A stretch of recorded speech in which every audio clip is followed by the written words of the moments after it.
I recently started selling my book, The Quest for Family, at one of our biggest grocery store chains in Texas, which is quite an honor.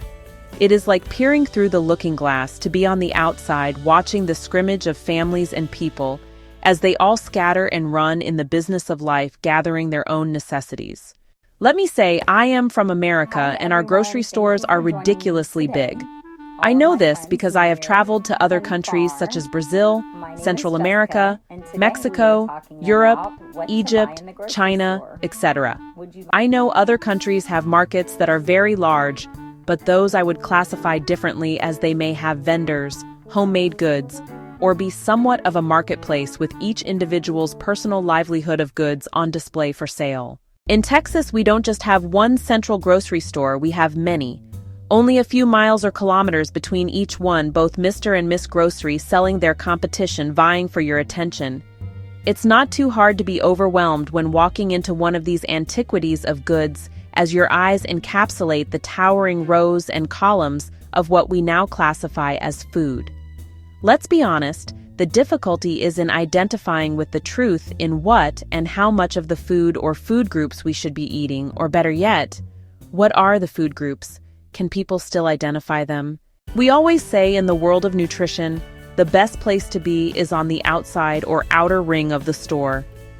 Now, this may be different in other countries, but get ready for your next trip to America, where you won't be alarmed by this adventure as you stay with me on your next grocery tour.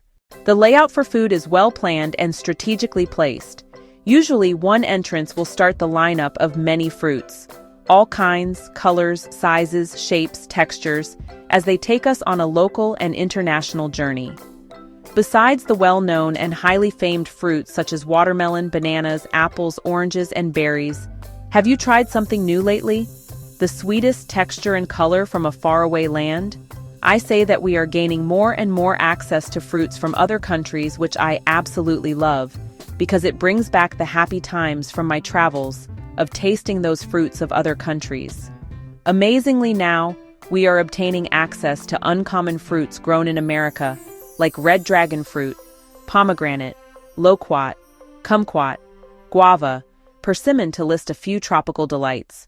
I think our access to a broader scope of fruit is in part to how much our community is growing.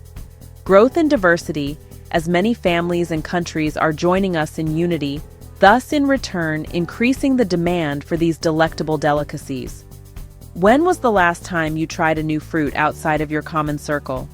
I know the appearance, color, and shape may be very intimidating, holding us back in fear, keeping us from exploring unknown territory much different from ourselves. But what else have you got to lose? As we traverse the rainbow of color, it guides us into the vegetable food group, which is my absolute favorite, and seemingly quite the underdog of today. There are so many beautiful aspects to eating vegetables. It is your number one defense against disease of many kinds. It adds fiber, which helps manage blood sugar rises and lows. This assists in maintaining weight by stabilizing blood sugar levels. They create satiety, or the feeling of fullness, which in most cases allows you to eat large portions without leaving you feeling hungry or longing for food.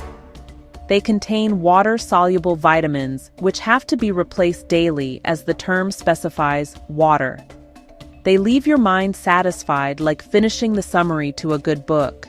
Have you ever walked away saying, "Oh, I just can't stop eating that salad," or longing for your next bite with your daily thoughts being driven by the next encounter the whole day long?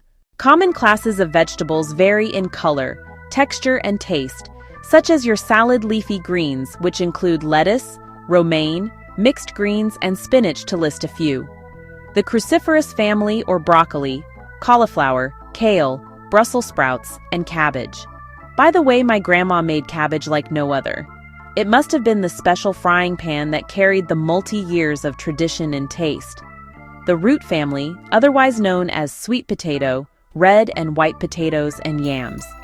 Who doesn't like a nice sweet potato pie at the holidays, of course?